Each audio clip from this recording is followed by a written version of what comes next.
Let's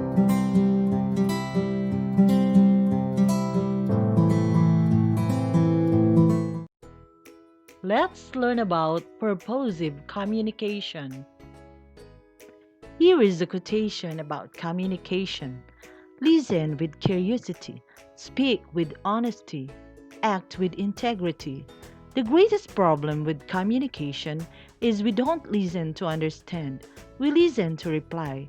When we listen with curiosity, we don't listen with intent to reply, we listen for what's behind the words. What are the semantics of communication? Linear perspective. Communication is the process or act of transmitting a message from a sender to a receiver through a channel and with the interference of noise.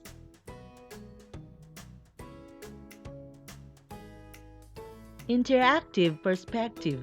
Communication is the activity of conveying information through the exchange of thoughts, messages, or information as by speech, visual signals, writing, or behavior.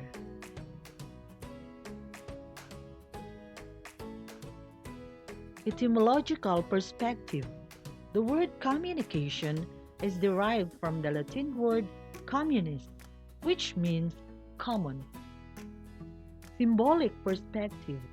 Communication uses symbols to represent things, processes, ideas, or events. These symbols are arbitrary constructions that represent a communicator's thought. Pragmatic perspective. Pragmatics defines communication as any sign-mediated interaction that follows combinatorial, context-specific, and content-coherent rules.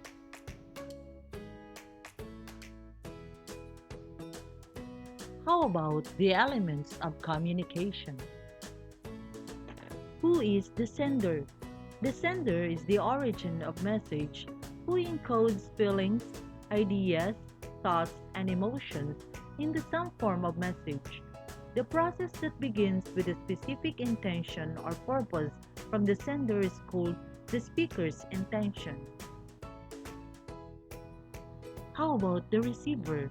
The receiver hears or listens to whatever kind of message is delivered by the sender.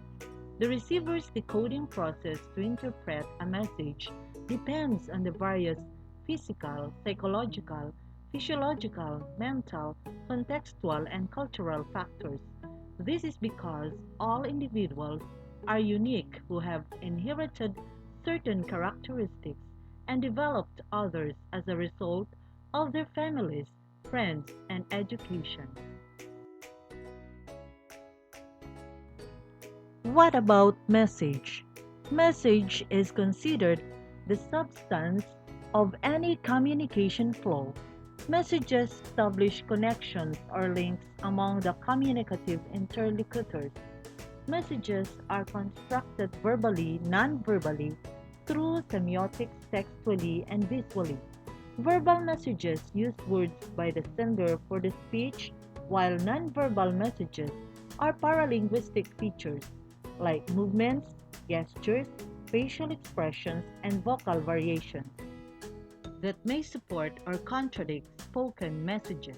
On the other hand, semiotic, textual, and visual messages are formed through symbols, signs, pictures, characters, videos, and text that provide specific or non-specific meanings from the communicator's thoughts.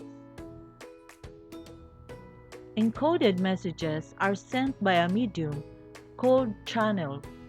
It is the means of sending information. Sound waves carry the sender's voice when a message is delivered orally.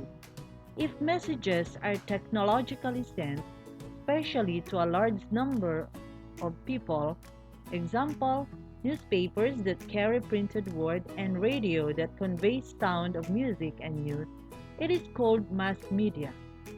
Common mass media used are radio, television, books, magazines, newspapers, movies, sound recordings, cell phones, and computer networks. Other forms of communication media are posters, billboards, traffic signs, ads, and visual arts. Another element of the communication process is noise.